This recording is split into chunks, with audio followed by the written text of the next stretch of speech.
Turn the lights down low, pull your blanket a little closer, and settle in.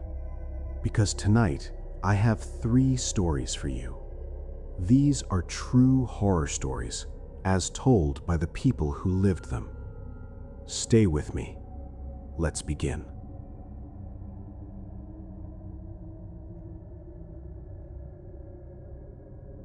I was 26 the night I realized the person driving me home was not who the app said he was. It was a Thursday in late October.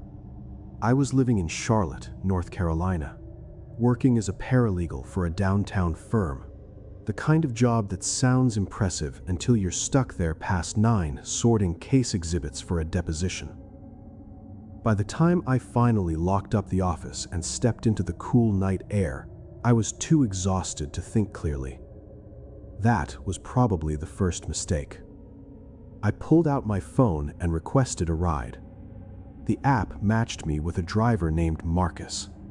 Black Chevy Impala, 4 stars, 3 minutes away.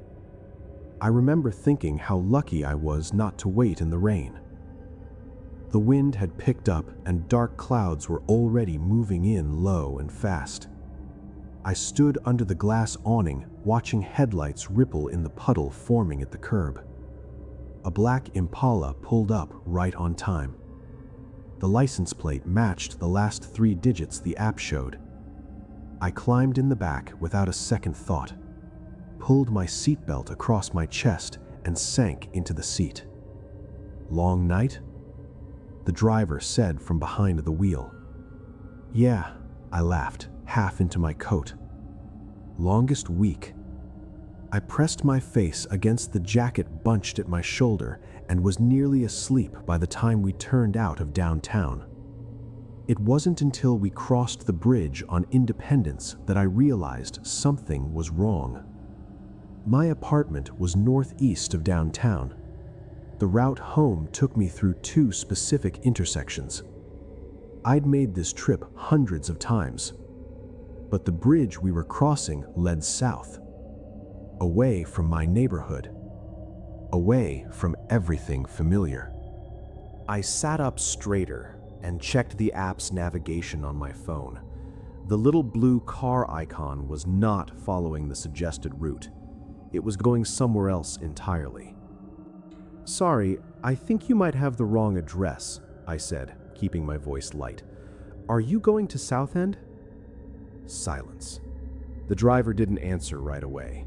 A pause, the kind that stretches just a little too long. Then, "GPS is lagging. I know a shortcut." His voice was calm, conversational, but his eyes in the rearview mirror didn't match it. They didn't move the way a distracted driver's eyes moved. They stayed fixed on me. I looked at the driver's profile photo in the app again. The man in the photo had a beard and glasses, thick-framed, dark. The man in front of me was clean-shaven, no glasses. I told myself maybe he'd changed his look. I told myself a lot of things in those next 30 seconds, all of them trying to explain away what my gut was already screaming. I opened my texts and typed to my roommate with my location screenshot. "In a rideshare, check this pin, something feels off." My hands were shaking enough that I mistyped it twice. "I'm actually feeling a little carsick," I said, as steadily as I could manage.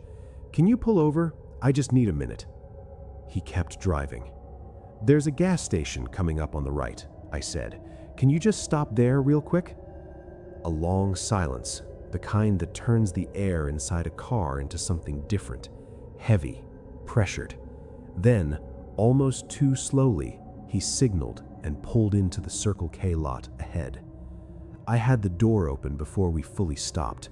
I didn't run, I walked fast, because running marks you as prey, and I'd read that somewhere once, and my brain chose that exact moment to be grateful for it. I pushed through the glass door of the station and walked directly to the counter. A teenage boy looked up from his phone. "Someone's in the lot outside," I said quietly. "I got in a ride share and I don't think the driver is who the app says he is. Can I wait here?" He didn't ask questions. He put his phone down, reached below the counter, and said, "Let me get my manager." I kept watching the parking lot through the glass. The black Impala sat at the edge of the fuel island for almost 2 full minutes, engine running, no one getting out. Then, without pulling up to a pump, it rolled forward quietly and disappeared back onto the road. Gone. The police arrived 19 minutes later. I gave them the plate number I'd photographed, the app screenshot, the profile photo of Marcus versus the man I'd seen. The officer who took my statement leaned back in his chair and looked at me with the kind of expression that means he is choosing his words carefully. "What you're describing," he said, "that's not a mistake. The wrong name, the deviated route, failing to stop when asked. That's a pattern we've seen before." They never found him.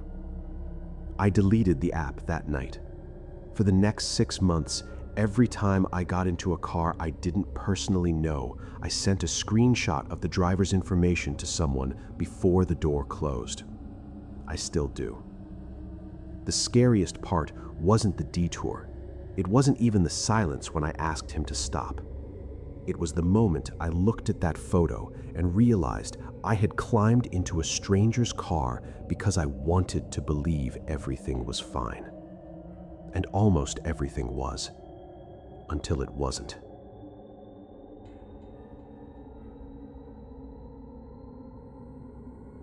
The second story takes place in a small house outside of Nashville, Tennessee. The year was 2019, and the man who lived there believed he was completely alone. I was 31 when I first lived alone in a house with a room I never used. It was a 3-bedroom craftsman rental on the edge of a quiet neighborhood in Brentwood, Tennessee. I'd moved there for a remote contract job, and I didn't need the extra rooms. I just couldn't pass up the price. The landlord, a retired woman named Diane, who lived 2 states away, told me the house had been vacant for 8 months before I moved in. She left 1 key under the mat and said to text if anything needed fixing. The first few weeks were exactly what I'd hoped for. I set up the 2nd bedroom as a home office, left the 3rd room empty with its door pulled shut, and fell into the rhythm of living quietly on my own. For the first time in years, I had genuine silence. It was in the 3rd week that I noticed the smell. Not strong, nothing that would make you stop mid-step and cover your face. A faint, lived-in quality, present when you came in from outside and your senses were still sharp, but gone by the time you'd been indoors for 10 minutes. I blamed old wood and a house that had been sealed up the better part of a year. I let it go. Then I noticed the cereal. I kept 1 box of the same brand on the 2nd pantry shelf. I ate it maybe 3 times a week, and I knew exactly how fast I went through it because I was the only one eating it. So when I opened the box on a Monday morning and found it nearly empty, when I was certain I'd cracked it open just 4 days before, I stood in the kitchen for a long moment with the cardboard in my hands, not saying anything to anyone. I bought a new box and told myself it was nothing. 1 week later, I came home from a late grocery run and found the back door unlocked. I was certain I'd locked it. I didn't own a dog. No one had a spare key. I went through every room before I started dinner that night, opened closets, checked behind the shower curtain, the way you do when your brain has started doing things your pride won't quite acknowledge. I found nothing. I locked the back door, made sure the deadbolt caught, and went to bed telling myself the latch had simply slipped. The following Thursday, I woke at 2:30 in the morning to the sound of water running. Faint, barely audible over. 1 week later, I came home from a late grocery run and found the back door unlocked. I was certain I'd locked it. I didn't own a dog. No one had a spare key. I went through every room before I started dinner that night, opened closets, checked behind the shower curtain, the way you do when your brain has started doing things your pride won't quite acknowledge. I found nothing. I locked the back door, made sure the deadbolt caught, and went to bed telling myself the latch had simply slipped.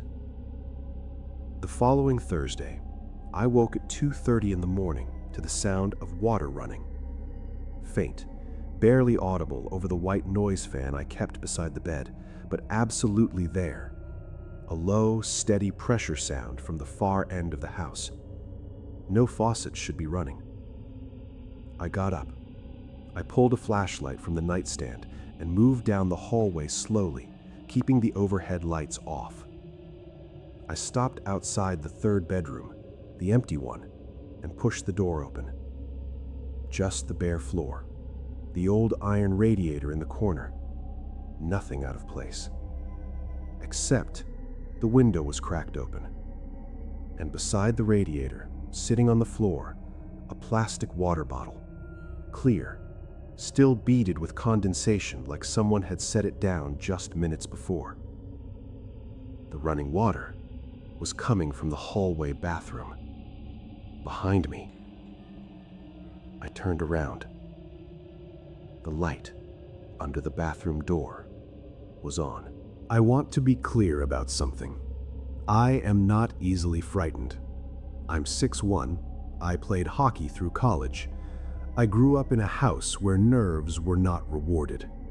But standing in that dim hallway at 2:30 in the morning, watching that thin line of yellow light under a door I had not touched, something in me simply refused to move forward. I backed down the hallway. I went into my bedroom. I locked the door, something I had never done before in that house, and I called 911. I told the dispatcher exactly what I'd found: the water bottle, the open window, the bathroom light. 4 minutes. That's how long it took for 2 officers to pull up. They cleared the first floor, then the second. I waited outside on the front step, watching their flashlight beams move across the windows. I heard boots on the stairs, drawers opening. Then a long silence. Then, "Sir, can you come up here?"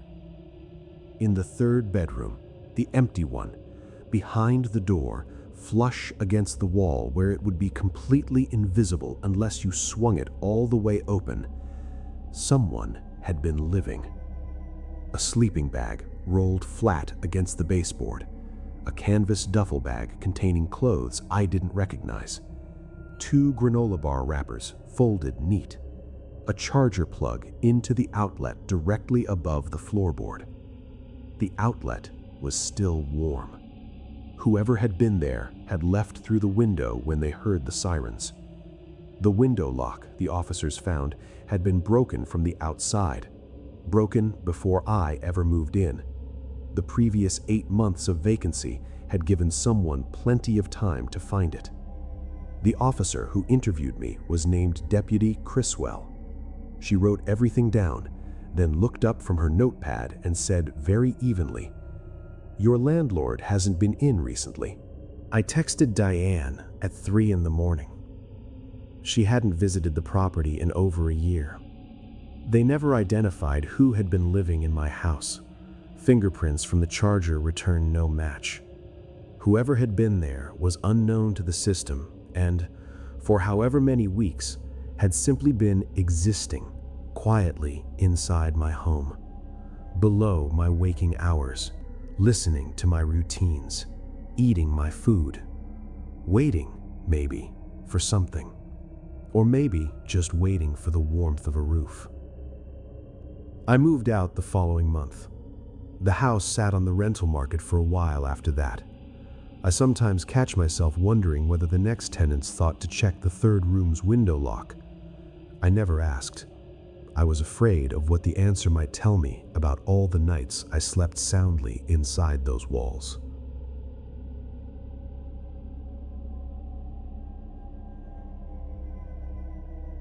One more story tonight.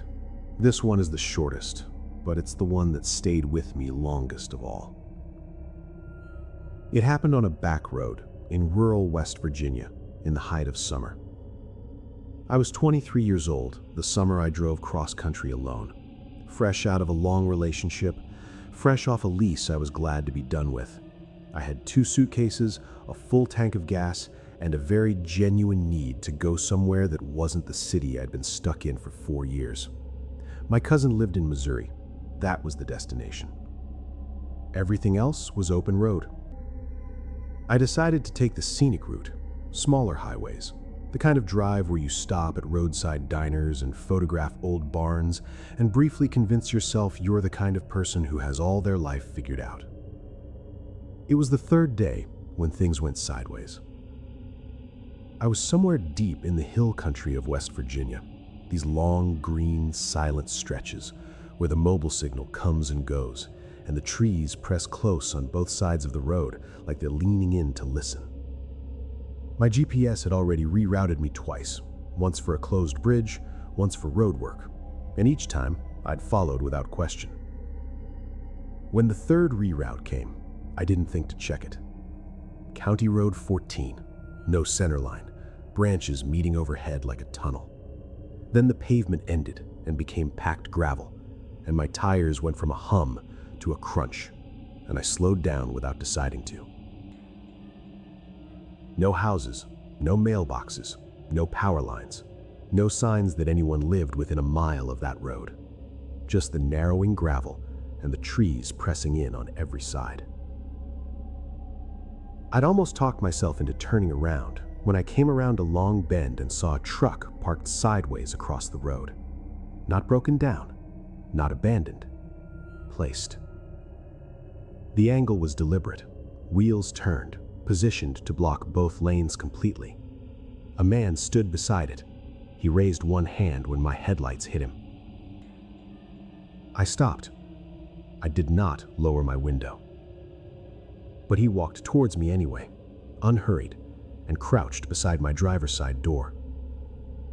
In the last gray light, I could see he was in his 40s, weathered face, calm eyes, a gray work jacket with the collar turned up. He waited. I cracked the window 2 inches. "Where are you headed?" he asked. Not threatening, just direct, the way someone who doesn't have time for formalities sounds. "Missouri," I said. "My GPS sent me this way." He looked at my car for a moment. Not at me, at the car, like he was assessing something. Then his eyes came back. "You need to turn around. Right now," he said. I didn't ask why. I don't know exactly why I didn't ask why. Maybe the calm in his voice was more alarming than any shout could have been. He said it the way you say something when you already know it to be completely true and you have no patience for the conversation that follows. "There are people at the end of this road," he said quietly. "They watch who turns down it. They would have seen your headlights by now." He paused once. "This is not a road you want to be on after dark." He stepped back to his truck without waiting for my response. Moved it just far enough for me to complete a 3-point turn. Then stood at the edge of the gravel and watched me go. Without waving, without following, without another word. I drove back the way I came. Faster than was safe on loose gravel. When the pavement started again and the signal returned on my phone, I pulled over at the first wide clearing I could find and sat there a long time. Engine running, both hands on the wheel. Later, when I had Wi-Fi again, I searched County Road 14 in West Virginia. There wasn't much. A property dispute from the 90s, a brief local news item from 2011 about a missing ATV found near that stretch. Nothing that explained what he meant. Nothing that made the warning feel less specific.